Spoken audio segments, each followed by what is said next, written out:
Ngiyabingelela nje abalaleli be-Transformation Lives. Igama lami nguSfiso ngwakaManani, kodwa nakho la ngicela ukuqala khona. uNkulunkulu wethu onamandla wonke nongoyise weNkosi yethu Jesu. Siyabonga uNkulunkulu wethu ekseni ithubo sipha lona. Sibonga ukunyakaziswa ebuthongeni bokufa ngoba sinesiqiniseko sokuthi bakhona besilale nabo, kepha balitholanga ithuba lokuthi bavuke. Nathi esivukile hayi ngoba singcono noma sinakho konke esikudingayo kulomhlaba, kepha kungipurpose yakho osanayo ngempilo zethu. Siyabonga akube yakho moya engcwele uhlelo seliletha kuwe ekseni egameni leNkosi yethu Jesu. Amen. Ngiyanibingelela abalaleli egameni leNkosi yethu Jesu. La ngibonga opportunity, ngibonga ithuba lokuthi ngize kule ndawo kahle ngizokhuluma ngempilo yami engekho proud ngayo, but enginento yokuthi ukhona osangasizakala. NguSfiso Manana igama lami, mina ngizalwa intombi yakatho, ungizalwa intombi yakamkhize uThokozane uFaith wakaMkhize, uma wami loyo. Ubaba kwaku Emmanuel Kosinathi wakaManani Sibongo ngala eMaritzburg. Ngi-first born ekhaya, kwaqalwa ngami nje ukusibazali ngoba kwakuyinto yasesikoleni, benza into yabesikoleni, shuthi ama-results abo kwayimina. Ngikhulele la ngikhulele khona, ngizalwe mina behlala eClermont, kondawo ethi kuseClermont, babehlala khona ubhuti, ubaba wami unobhuti omncane oyi-last born, unosisi omdala kunaye, shuthi ubaba umphakathi nendawo. Usisi lo, usisi wakhe bazalwa ubaba oyedwa, bese kuthi last born yakubo Ukhule kani uzalwa yena omunye ubaba, okushuthi sekwenzeka izinto phakathi kwagogo nobaba wabo obaba.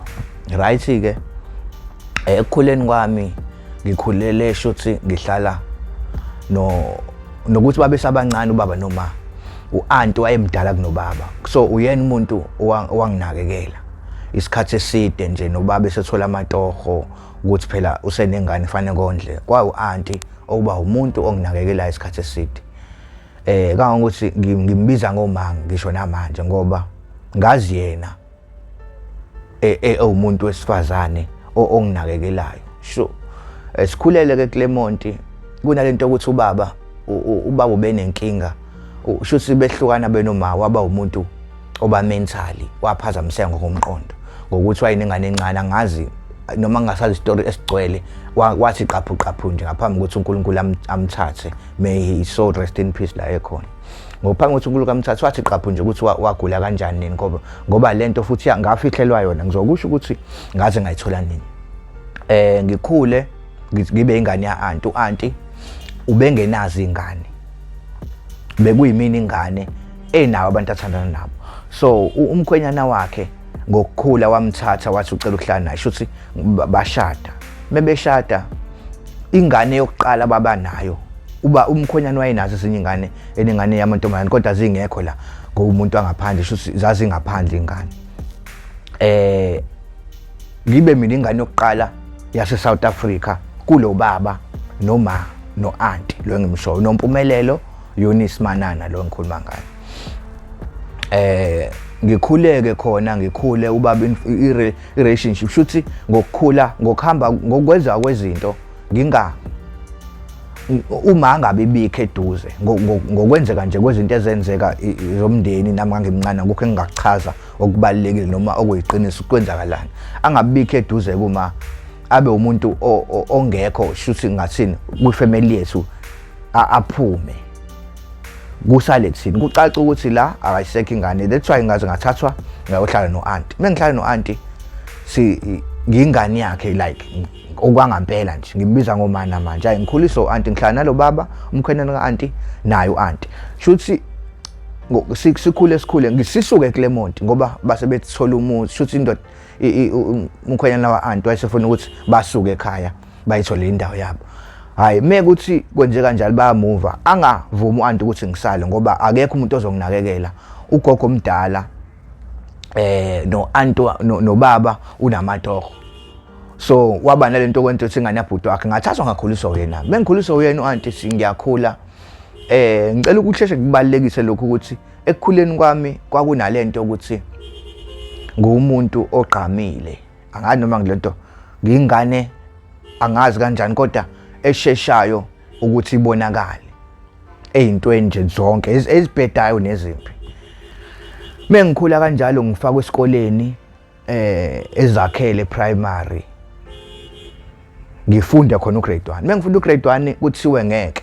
Lengane ayikwazi ukufunda ugrade 1. Ifanele iye ka grade 1 ka standard 1 ngoba lonke lo msebenzi esiwenza la ingaphezulu kwawo. Iyayidlula ezinye ingane. Okay. Mengifika grade 1 kukhona uanti othi usikhumbuzo wayefundisa khona uanti wami uyifamily yami. Kwenzeka imizamo ngigcine ngingasawufunda ugrade 2 sengiyofunda standard 1. Mengifika standard 1 ngibe khona lento ekuthiwa scholarship bizwa nge-scholarship manje kodwa kuqala sasemabhasari thina okuyofunda esikoleni sabelungu ngenze noma yini. So ekwenzeni noma kuthe ngoba kuyabonakala ukuthi lengane le igudi yenza izinto ezingenziwa ezinye ingane. Ngifunde kanjalo esikoleni sabelungu Pinetown Junior Primary ngikhumbula kahle ngisuse ezakhele. Mengisuse ezakhele ngifunde lapha ePinetown ngifunda labelungu. So engizama ukuqondisa ukuthi nje into yami yasheshe ngabona khona ngifike futhi ngiphase ngidlule kwezinye grade ngidlule kwamanye ama grade. Unfortunately angazi noma ngiyikhumbula iscenario yenzeka ngingaqhubeka ibhasari yami yayingcinisa ukuthi ngifunde ngize ngifika standard 3. Ngifika standard 3 kuzobe sekukhetha ukuthi iPinetown senior ke ngoba ngifunde iPinetown Junior iyavuma yini ukuthi bangi-apply bangithathe futhi as umuntu ade funda kule. Kanti cha izophela kanjalo sengiyofunda standard 3. Mengifika standard 3 kwafanele ngibuyele futhi esikoleni sabantu. Khona isikole siveza amafa ise extension eClermont. Ngabuyela ngayofunda khona ngoba uanti sebehlala indawo ekuthiwa 36 eClermont. So iseduze kuzoba seduze nami isikole sami sokufunda. Okay, right. Ngifunde. Usiswa uanti wami lo wayifundisa kuleso sikole aphume ayofunda athole isikole esingcono afundisa kusona. Nami ngithi ngoba ngangiphatha kahle uyazi ingane mase unomuntu wakini esikoleni ukuthi uyabo njalo yakuyena. Mephuma shothi ngibe nezinto zokuthi ayingeke nami manje ngiyaphuma. Ngiyaphi manje? Sengibuyela ezakhele. Lesikole ngaqala kusona ukufunda. Lese ngaqeda kusona ku standard 5. Ngifunde ngize ngiphase nje kamnandi ngiphase kamnandi. Nakhona lento ukuthi ngiyaqhama shothi uNkulunkulu wangipha ukudlala ibhola. Mengidlala ibhola la ngidlala ibhola nje like ngiyaziwa ukudlala ibhola. Nathi kudlaleni kwami ibhola ngiqhamile kumuntu oba exposed ezintweni. Kusheshe ngivele angazi ngimncane kodwa ngomzimba kodwa ngisheshe ngivele in terms of meke kwanabantu abaningi uqalwa ngami ukubonaka angalento yabo uNkulunkulu kwenza kanjani. Okay, ngidlala ibhola mengidlala lapho ngibe ucaptain wakhona ebholeni. Ngiyakhumbula sidlala ulife boy ngaze ngathola opportunity sokuthi ngichoose simele izikole ama primary wonke ase KZN siyodlala eJozi. Ngiyakhumbula ngathathwa mina ngedwa esikoleni. Ngiyakhula lapho ngiyafunda. Right khona akukho kumbi engangikwenza ngoba ngangidlala ibhola. Shothi into yayingikhiphe ezintweni ezibhedayo ukudlala ibhola.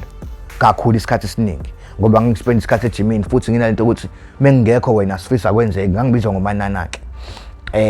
Manana uyazi nje akwenzeki. So yangibamba lento ukuthi ngisoccer player ngaze ngafika ka standard 5. Mengifika standard 5 kucaca ukuthi uanti before ngifika standard 5 lo ngihlala nabo useconceive ingane usezoba nengane yokuqala empilweni yakhe ethi yena. So ngokukhula izinto zenzeka relationship yabo ngeke ngiyazi but ngiyacabanga ukuthi bahlala phansi bakhuluma bathi no manje sesizoba responsible for ingane yethu na ingane ethi yes ngokuthi baba kukhona uSfiso vele la eClermont la esabashiya khona kunogogo wakhe nobaba wakhe kuphela nobaba wakhe omncane. So angaba ingane khona ngoba laba sebeyakhula sebebadala. Okay ke kube nento yokuthi ngiyaphuma manje eClermont noma ngaphansi kwesandla sakho auntie sengibuyela kubaba wami ongizalayo ubeza yena ubaba wami engibheka uma manje ubengamningi ubengekho ngaleso sikhathi ngoba ubeza ukuthi ingane yakho ishiye safe la ekhona nefamily yakubo of which lokho kwaba isibusiso empilweni ukuthi angangishiyi noma ikuphi into eyenzeka angadecide otherwise ngempilo yami wakhetha ukuthi angishiye na family yami of which lokho ngiyambonga uNkulunkulu ngakho ngoba namanje ngiyaphila kungenxa ye decision uma ayithatha ngaleso sikhathi okay ukubuyela kwami ngisuka sengifunda standard 5 kwasho ukuthi mekafika waqeda standard 5 uzosuka ayobuyela kuphi kwifamily yakhe kwababa wakhe eClermont ugogo usethola indawo esikadabeka esub 5 sebe nomuzi nje wakhona ngoba ubaba wayemdala wakwazi ukuthi babeka ixhokovu nje like lokubeka indawo wathenga indawo gogo kwayikhaya elikhulu ke khona mekuyikhaya elikhulu leli ka standard 5 njengoba ngifunda la sekubaliwe ukuthi mekwafika standard 5 uzobuyela kababa wakho kwaba ukuthi ngibuyela ka standard 5 nje that was the most bad decision eyenzeka angazi enzoba yaba le decision ukuthi ngisuke ngimuve ngibuyele ekhaya kwaba the best decision iuniverse eyayenza ngempilo yami ngoba la ngiyakhona ilokishi manje akekho umuntu ekuseni ngizothi maye eduze kuyena lento ngifuna ukuyichaza kahle for abantu bayi understand i friendship ibond yami ngimncane ngikhula ngika standard 5 sengibuyela kubaba ubaba uhlale semsebenzi like ayisekho lento ukuthi ugadwa ukunakekelwa ngalendlela ukuthi kube nomuntu okulandelayo uma uyingane ngale ndlela ukuthi isandla somuntu wesifazane omncane yabo okay ngibuye mengibuya sekufanele ngiyofunda ugrade 8 ustandard 6 loyo kwenzeka nganga understand nami but nginale happiness ukuthi sengiyohlala nobaba kwangcono kodwa futhi ibhlungu inhliziyo yami ukuthi sengishiwo aunt umuntu engine bond na ongazi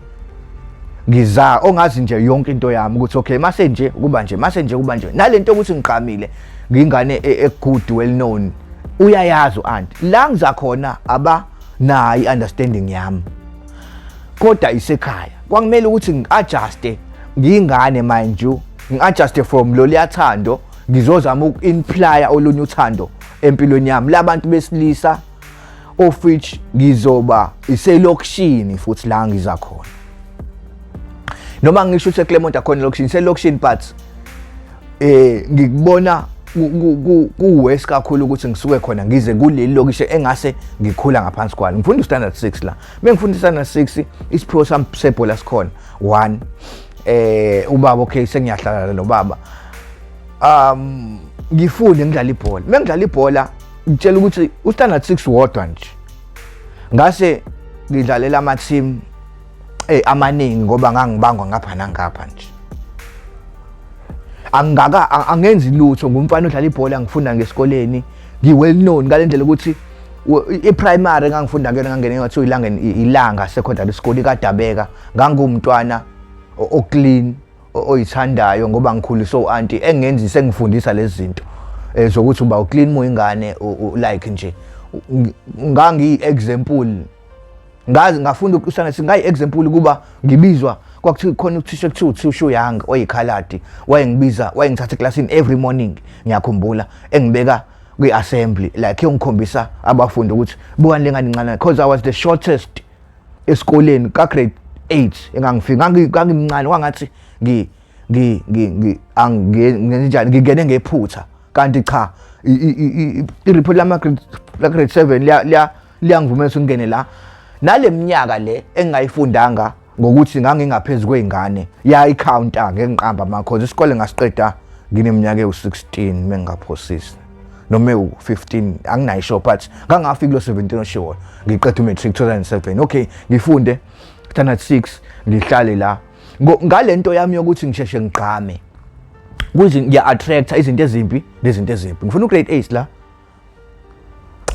grade 9 ngiyakhula nami ngumfana okushuthi uku-attractor izinto ukuba ingane evelele ngokuthi mhlambe nakho engicishe ngangakubalula ukuthi ngifuna ugrade 6 la grade 7 ngangijwayele ukuvakasha kagogo kodwa ngingahlali khona ugogo usindisiwe ukhonza ngaphansi kwebandla kuthiwa iCFC lababo NJ Sithole may his soul rest in peace ngempilo yakhe ngiyambonga kakhulu. So ekhaya siseduze komgaqo, so imvuselelo inkonzo ezazenziwa kwakuthiwa zamatende kuthiwa imvuselelo, izinto zakhona zayibekwe ekhaya, ama material itulo nani nobaba wayesesindisiwe ngaleso sikhathi, izinto zibekwe ekhaya. So ugogo engithatha la ngesontweni ngokuyithanda lento, ngokuthi mhlawumbe iyangena ngaleso sikhathi uNkulunkulu kumina, ngathi mina igogo ngakukhumbula angeke ngiwakhohle lawo mazwi ngasho, ngathi mina igogo yazi ngeke ngiphinde ukuyiyeka lento. Ngikhumula kathi sasiwela umgwaqo as much as ngangimncane but la mazwi ahlale ringa namanje kumina ukuthi ngisangiwela umgaqo siphume enkonzweni, ngathi mina igogo ngeke ngiphinde ngiyeke le nkonzo. Kwakunemvuselelo, kwaqedwa ukushumayela yena ubaba futhi uNJ ngalelo langa ekhuluma ngokuthi nje umuntu omusha angagcina kanjani ephiwe ephila impilo ehlukile kunabanye abantu, because njengoba ngikhula la ngiyayibona phela izinto ezenziwa abantu abasha ngangami. So ngeso sikhathi sincane ngeyinkonzweni ngatshela lamazwi ugogo, kanti ngangingazi ukuthi mina ngiwabika uNkulunkulu lawo mazwi ngangiwasho, kanti angiwasho gogo. So mengikhula sengiwashilo lawo mazwi manje, ngikhule endaweni eselokishini, ngiyaziwa ukuthi usibani asikwazi ukudlala ibhola engekho.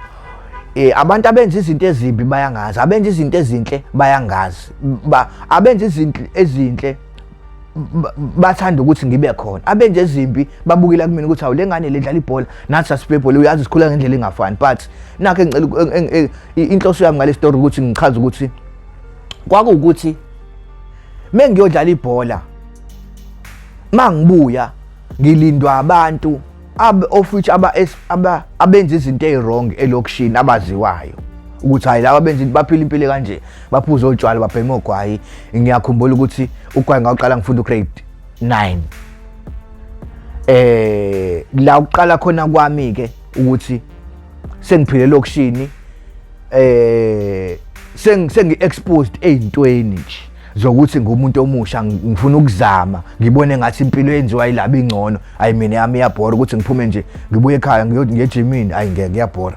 Hayi ngeke laba abenza izinto abaphuza utshwala bahlale benemali, bona bahlale ema-container ezitolo, ubona kubhemwe ogwayi kuyashuka la ba happy. Mukhulu umfana omncane uyiphethe ngalendlela ngangiphethe ngayo, ubone ngathi leyo mpilo iyona mpilo ephilwa i-age yakho yonke abafana bangangaka, ngoba kuyiqinisa ukuthi muzothenga njalo bahlale benabafana bona abangani babo, hawu kuhlele ema-container, uyabona kubiza intombi nje kubhenya ogwayi. Lento ngayi-adapta ngokuthi izinto ezimpi nezinhle mina zayishesha ukuthi zingi-adapte. Ngangivele yonke into mina mengiyenza yimpi noma yinhle ngangiyenza ngaphezulu kwabantu engifice beyenza. That was my main problem kuze kube manje.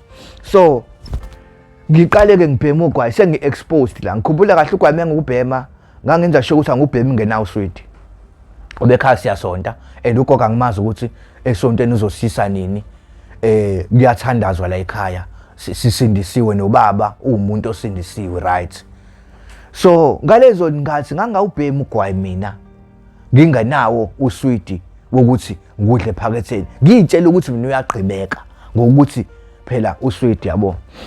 Hayi ngiqhubeka sengiyantshontsha ukubhema la, sengiyaleka nokudlala ibhola. Sengenza njani? Sengihamba lezi zinto kwakuthiwa uMiss iqala ngoba kune-enjoyment, kunokujabula okwakukhona ngaleso sikhathi. Sasitshela ukuthi thina ikona kuzosisa emaphupheni ethu, nakho kuya-relate kulento esiyenzayo. Ngiyafunda njalo la. Mengifunda manje ubaba uyasebenza, ubaba omncane uyasebenza, ugogo akanaso isikhathi, uyakhula nje, akanaso isikhathi sokuthi alokho engilandela. Okusho ukuthi ngine-freedom la ekhaya. Mengibuya esikoleni ngihlala isikhathi eside ngekho umuntu, ngedwa ngihlala nogogo. Leso sikhathi sasisebenza manje ukuthi angisayi ejimini, sasisebenza ukuthi sengihlala ema-container emgwaqeni, sesiyabhema ogwayi, sesiyashuka insango. akugcini lapho imali yokuthi senze lezi zinto anginayo. Angazi ukuthi njengoba senza lezi zinto mina bayithathaphi bona laba engibafice beyenza imali yokuthi kuhlale kubhenywe nje insangu, imali yogwayi phela iyakuthengwa, yabo angazi mina. Ngiqhubeka esikoleni, ngiqhubeke okay grade 8. Sengino demand yemali nje la ekhaya mina. Ayi sengishiyelwe imali. Okay bangangiphi imali kodwa hayi ngale ndlela ngoba senginalento efanele ngiyenze. Njoba ngisho ukuthi into mengifice beyenza ngangiyenza kakhulu kunabo. So ngangifuna ukuthi kube yimina ongathi uthengayo manje ogwayi neintsanga, mina osethenga ke manje. Engazi leyo information ngiyithatha kodwa ngizama ukucacisa ukuthi ngangifuna ukuyenza more than bona into. Sengine-demand yemali la ekhaya. Mingekho sengiyanya ukubala.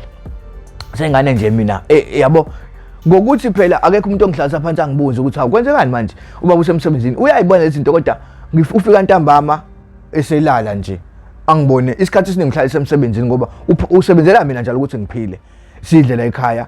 Uyena umuntu waye-breadwinner ngaleso sikhathi, ubaba wayefunda e-university e-DUT ngiyakhumbula. So usiza nobaba la, u-anti ukhona ngiyamvakashela nje. I-relationship u-anti njengoba esezalile, wayesezalile seney'ngane, akafuni lento i-relationship yami iphele naye ngoba usanengane yodwa. Ngiyavakasha la, sekukhona lokho engikwenzayo ku-wrong kodwa mengika-anti angenzi ngisho ugwaya nguthinti ngisho nangephutha ngoba ngimhlonipha ngale ndlela ukuthi uma wami. Mengiye khona nje angenzi lutho, shuthi ngigcina la e-sub 5 eClermont kaDabeka lezi zinto lezi eyibhedayo. Mangibona ukuthi sezingixakile-ke manje, mhlampe kukhona mhlampe ngithatha imali yababa ngokungenhloso ngoba phela sengifuna ukubhema, ngangibaleka ngika-anti ngoba ngiyazi ukuthi lapha angenzi lutho. Angazi noma ukuhlonipha u-anti nomkhwenyana wakhe noma ukuthi mhlawumpe ngangimhlonipha noma angazi kodwa ngangenzi lutho mengiyeka-anti. Ngiyakukhumbula lokho ngekuze kungididise. Ayi u-anti kanti izokhula ingane, le ngane ayikhula iyazi ukuthi ngubhutwayo mina ngoba ikhulele ikhuliswe yimina. uCandice loyo, uSiphesihle lo uyintombazane. Useqedile ukufunda manje, lo okuyena manje usekhaduma. All right. Muhamba isikhathi baphinde babe ne-second born yentombazane. Lezi ngane ngiyavakasha kuphela, ngibona ngivakasha kodwa i-relationship e-right eningi ukuxhumana ngiyenza ngiba right, ngiba umntwana mengilapha ka-anti ngoba lezi ngane angifuni zikhule zibona ukuthi awubhutwa, zazi ukuthi ngubhutwazo nje, akukho kunye, ayitshelwanga ukuthi cha awuzalwa iloma, zintshele nazo sezimdala kwazi ukuthi awubhutwethu lo osivakashela ufunda uhlala kwenye indawo kodwa uyafika la. Zikhuliswe yimina, sibe nebond nalezi ngane ngoba ngithatha njengo usisi wami, usisi bami bonke ingane zamanje ngathi ngathi imina ubhuti omdala kuzona. Okay zikhule yabo, ngazi fana ukushintsha ingane, ukugada ingane, lokho engakufundiswa kona u-anti ngase ngikwenze enganeni zakhe ngoba naye sizama ukuthi impilo ibe ngcono, kungabi ukuthi umkhweni wakho osebenza naye athi ukuzama. Leyo period ukuthi behambile baba u2 kwakuyimina oba owenza lo mqondo engangunika u-anti ngiyigada. Njoba lo mqondo ngiwenza nginakekela ingane zama, akusekho ukuthi kufanele ngihlale khona, sefanele ngibuyele, sengiya ngokuvakasha, sengibuyela back to eClermont. Manje eClermont sengi-expose ey'ntweni ey'bhedayo, sengibhema ugwayi lana, sengiphuza utshwala, sengihamba omisi.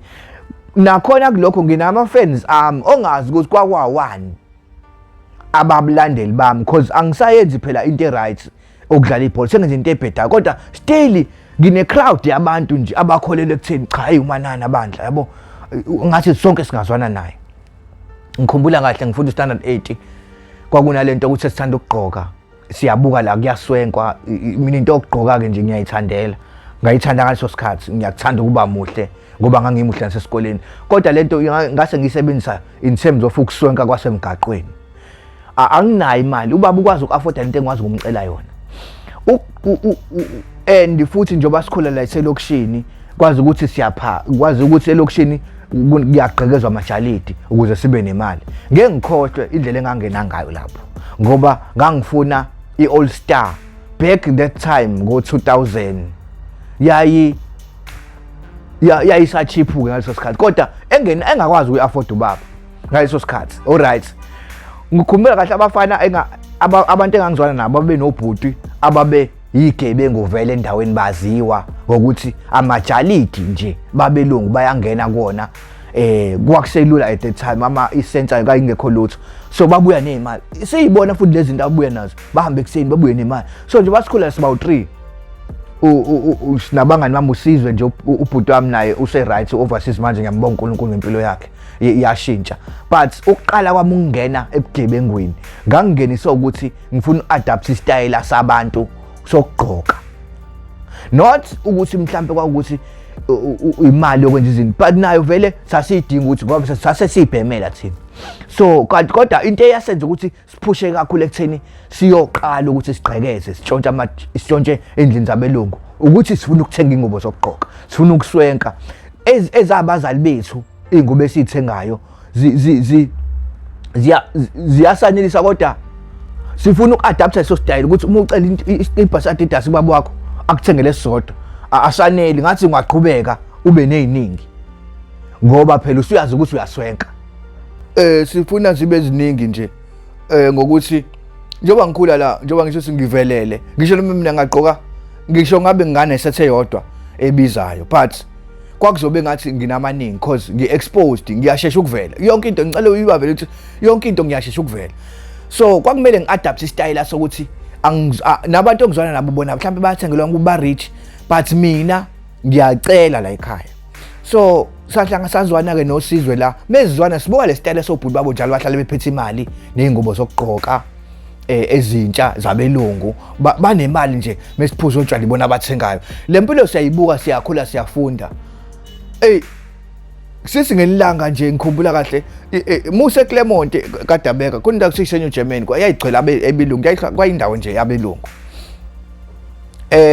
sifuna into zokugqoka la kuyangimisa ngani kodwa kwakhona ifurniture ezoba khona sihlohlane sithi nayibonatha sami sogqekeza asibatshela ubhuti abadala ukuthi kugqekezwa kanjani babona sesibuye nezinto siyontshontsha kubelungu okay sibuye nazo siphase 1 sibe obhuti madlisa even nasesikoleni siye esikoleni siswenkile yabo manje ukuthi imentality yesikole siyaphuma sesifuna ukuqala siswenke siye esikoleni sesiyahlupha nje nasesikoleni sesiyalova zinezinto esizenzayo nje ibhedayo 2 or 3 mosquitoes sasiba u3 la nalabafana lapha senza lezi zinto lezi yazi ngitshela ukuthi from standard 8 senza lezi zinto standard 9 sesi exposed ngenza lezi zinto mina zokuntshontshe majalidini sesizwana sebebuyile kobhuti abadala sebeyazi ukuthi lezi zinto ziyantshontsha ziyagqekeza bane mentality sokuthi umuntu umusha noma usamncane ungakaganga kakhulu unenhlanhla sebefuna ukuthi bahambe nathi ke basifake ngamawindi kumajalidi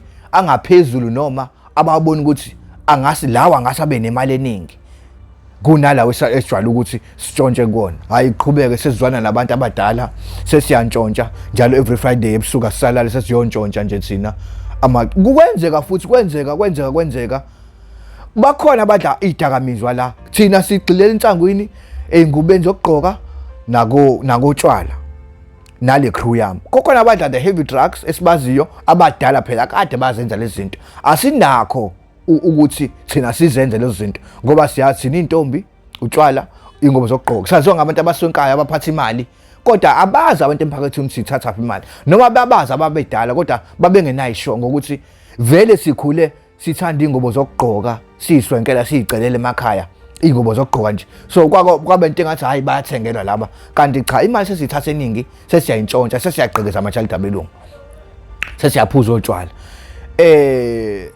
angifeyile esikoleni unfortunately angikaze ngifeyile selongazi sengaqala isikole ngiyafunda ngiyaphasa kona ngilova kona ngenza izinto ezibhedayo ngokuthi ishuthi ikhanda lami uNkulunkulu angiphe lona ngiqhubeke ngifunde mengifika ka grade 12 ke manje sengi-exposed kakhulu kangangokuthi sengenza yonke into ebhedayo ongasuyicabanga kodwa ama-drugs ama-heavy drugs angakawathindi senginesikhathi esiningi ngisicitha nabangani bami nasetshwaleni naseyintombini kunokuthi ngiyesikoleni sengiyayilovela nje mina ube-trick lo ngikhuluma ngawo la kufanele ngabe ngiyafocusa khona kodwa ngokuthi lento isekumini sisegazini isengiphila nayo sekuyazwa nakanti ukuthi sengiyahlupha sengivaliwe nokuvakasha khona ngokuthi lezi ngane izobuka ukuthi ubhuti wethu manje usenzani la ngatshelwa khona ukuthi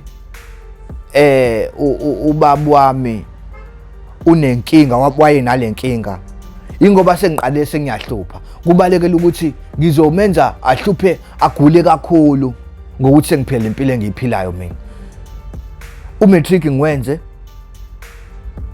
ngiqale ngiboshwe Pine Town ngesandla sabadlali ngithala indawo ethi useplace Pine Town kuhlala khona ingane engaphansi kwesandla sabazali ngingadlala isikhathi eside ngikwazi ukukhava ngibuyele ka matric mengibuyele ka matric sengiyaphuza vele la ngiyabhema ala ngiboshwanga ngithi ngihlale ngiqhubeke ngibheme siyaqhekeza la siyantshontsha siyazi ukuthi omanana banemali banecrew yakhe bayaswenka ngaziwa nje kanjalo elokushini lami ukuthi umanana ngumthinto wayidlala ibhola sengidlala nje ngokuthanda ngokubhoreka mhlambe angazi ngathini ngidlala sengiyenza into engidlala mengincengiwe noma ngibhorekile ngigudi ngiyazazi sengigudi ngalento ngigudi vele ngicwempu iClermont tonke nje ngebhola so manje bazongidinga yabo bazongibiza bazoze ekhaya ngangqonqoza ukuthi siyacela bandla kunesimeshe kanje ngiye ngiyodlala kodwa kungekho ekutheni ngiyajima noma ngisayithanda ngalendlela engangikhole ngithanda ngayo ibhola ngoba sengi-expose intweni eziphedayo alright ngikhule mengifunda umatric la ngitshela ukuthi bhuti wami namanje ibhlungu inhliziyo yami ngoba umatric ngawubhala ngidakiwe ngidakotshwala mina ama subjects ami amaningi anginawo umatric I'm not proud angikwenzanga nguphasanga ngawufunda impela kodwa kwathi sekusondele insuku zokubhala umatric ngangiphuza utshwala ngiyesikoleni ngidakiwe ngiphathe isibhamu engathola kumajalidi nje ngubhuti Madlisa sengi spotlight kubantwana abakhulayo engazi ukuthi kuthiwa ngiyakuvuma nabangani bami ngikhumbula kahle ukuthi kwakune uniform esikoleni kwakunama day sport day wawufaka i-track suit emnyama yasesikoleni no long sleeve wesikole no long sleeve wesikoleni omhlophe mina kodwa ngangenza otherwise cause angisatshelwa lana esikoleni kuyaziwa ukuthi ayicha isikimi samanani ungasitheli futhi uyena nje uhamba phambili ngiqoka ngiswenka nje ngingasona isikhathi sokuswenka sengitshela othisha yabo angigqoki uniform esikoleni ngiqoka iuniform ebe yodwa mengiqoka iskipa siba sodwa okunye ngiswenkela ingobo zami ngoba nginayo into ukuthi ngifuna ukukhombisa ukuthi sengisonka kanjani kunabo abanye abantu ngawufeyila ku matric kanjalo wazi ukuthi mufeyila umatric ngikhumbula kahle futhi ubaba wazi ukuthi ngawuphasa ngoba ngathi mengiwe ephepheni sezizwana necrew enye eyabantu abadala kwemie ephepheni ngazi ukuthi ngizophuma kodwa nginayo into ukuthi mina bengidakiwe nje ngiyobhala ngizophuma kanjani ephepheni ngiyitshela ngedwa ngokuthi ngisaba ukuphoxa umzali futhi ekhaya kuyasonto abasindisiwe ngeqa leyo mthetho yokuthi kusindiswe ekhaya kuyakhulekwa sengiyabaleka nje ekhaya sengumuntu ongatholakali nasekhaya angisahlala ekhaya mhlawumbe isonto ngoba phela ekhaya kunomthetho wagogo kuyasonto ubaba usindisiwe naye kodwa ngobulima noma ngokungacabangi ngithi kubaba hayi okay akalibheki iphepha wazi phela eroundini ingane yakhe ifuna umatric izoqeda umatric uhlakaniphile uSfiso ngiyamazi ngeke angaphuma ephepheni kanti bona babengekho ngiyobhala ama subjects wami ngidakiwe ngiphuzile babengekho abazi bayitshela bona ngangibhala kahle nje ngoba ngaqeda nokubhala okay la ngikhumbula ngathi bekuphuma iphela matric mina ngiyazi ngiphuma ngephepheni abantu engifunda esengizwana nabo manje baphuma bona babe u2 mina ngiphumanga kodwa ngikutshela ukuthi ekhaya ngakhomba igama lomuntu orong ngenhlanhla kwakhona umuntu okuthiwa uSfiso wakaManana ephepheni yayibona leyo nhlanhla ukuthi into enjani ongathi mina kanti angimini even student number sami kwangasona kodwa nguthi phela abazali abazi ubaba kazi abanye ihlobo no anti ababona ukuthi lo muntu akuyena lo siyamazi thina ngoba bene student number yami ubaba ngiyakhumbula wasipha imali lomngane nami sasibhema naye ukuthi senze iphathi ngokuthi siphathile siphuma ephepheni ezosibheka nje ezojabula ungifica ngihlele kalomfana lo engangizwa isengihlala kubo nje ekhaya iseduze yabo iseduze kwangokusho 5 houses muphuma ekhaya kodwa ngihlala ekhaya ngoba ekhaya ngisaba umthetho wakho ukuthi ulibiyele uNkulunkulu ikhaya lakhona kusindisiwe ngihlala kalomfana ngiye ekhaya nje ngaleso sikhathi yabo asiphe senze iphathi ekuqhubeka iminyaka angiphuma ngephepheni inhliziyo yami ihlungu sengikhulekile ke manje ukuthi sengenza lezi zinto esengi-export kuzona vele la ngaqala khona ukuthatha into ekuthiwa isidakamizwa wakhe like ama-heavy drugs ngoba ngikhumbula kahle kwakunalento ekuthiwa ingidi sasibiza ngengidi thina kuqala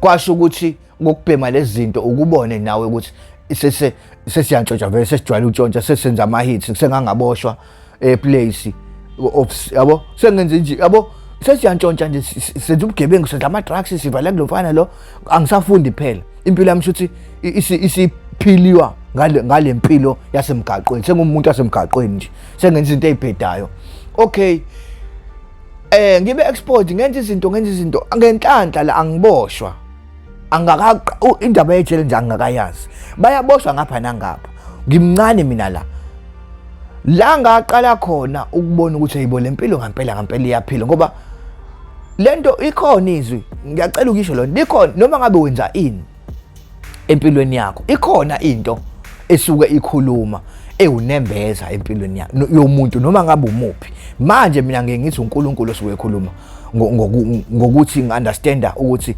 alivele libe khona izwi eli-oppose izinto ezibheda uzenzayo kube ngingayena okay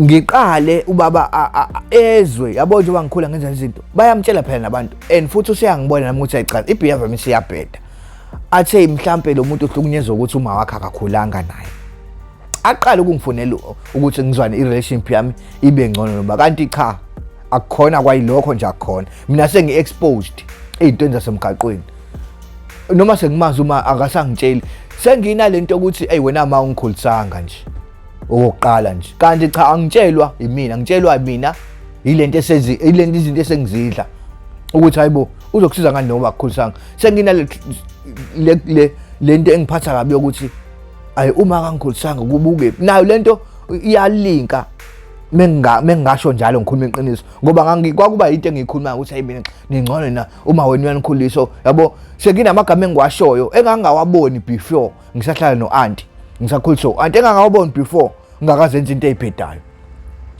abuye sengenza into ezibhedayo ukuze abe yihawu lami lokuthi ngivike lezi zinto ezibhedayo esengi-exposed kuzona ngaqala ngaxhumana nomndeni wami ngaye-Maritzburg la-ke ngaqala khona ukuthi ngazi umndeni wami wonke wakaManana use-Maritzburg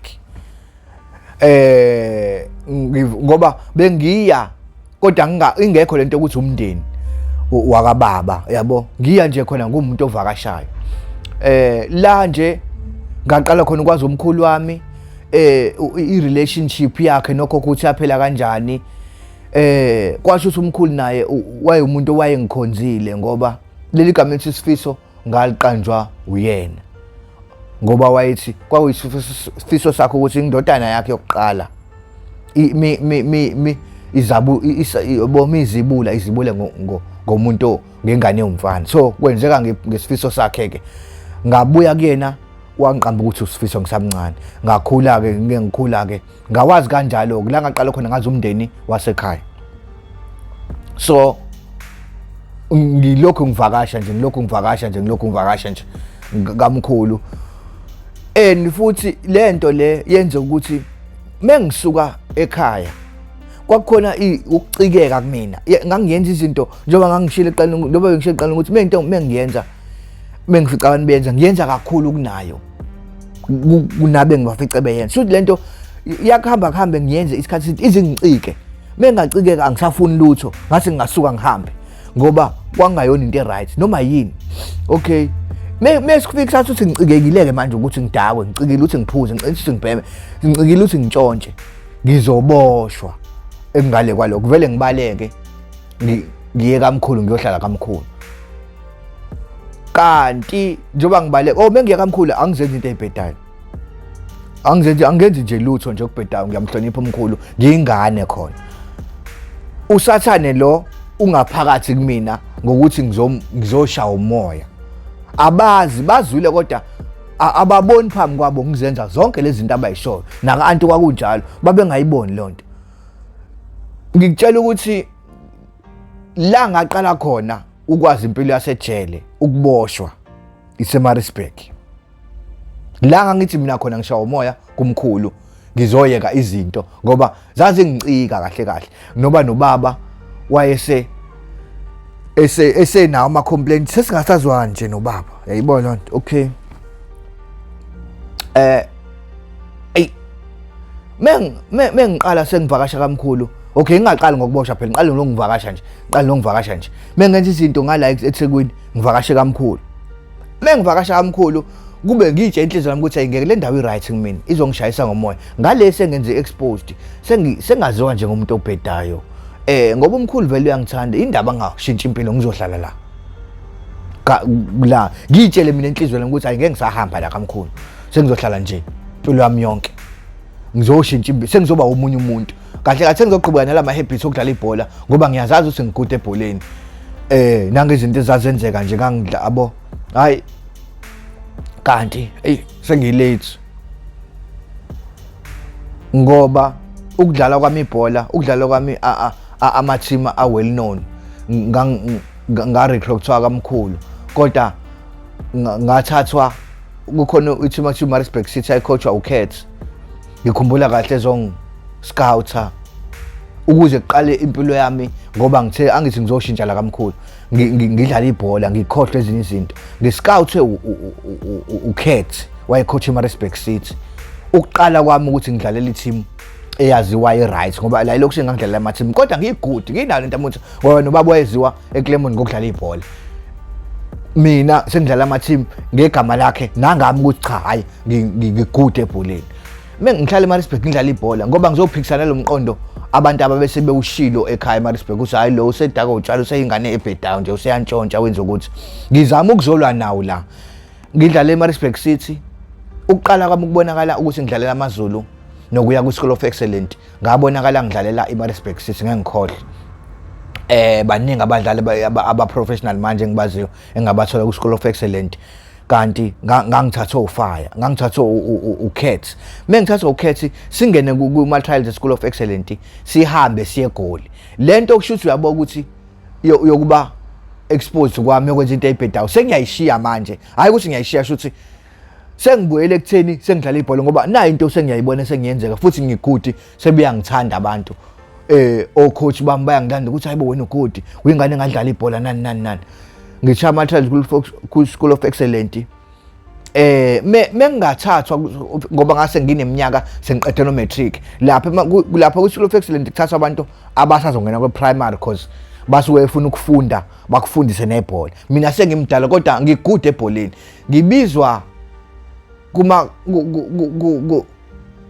kufaya e-office uyangitshela ukuthi sesibuyile usuyangibiza kulokhuza uKhet uthi hayi cha lalela awuthathwanga ngoba usumdala.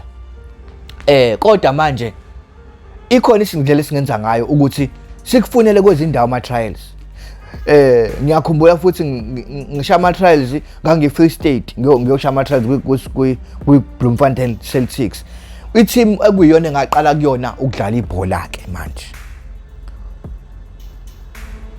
Okushuthi ukudlala ukubuyela kwami ebholeni ngaqala kwi-School of Excellence ngangathathwa ngasha ama-trials kwi-Free Bloemfontein Celtic.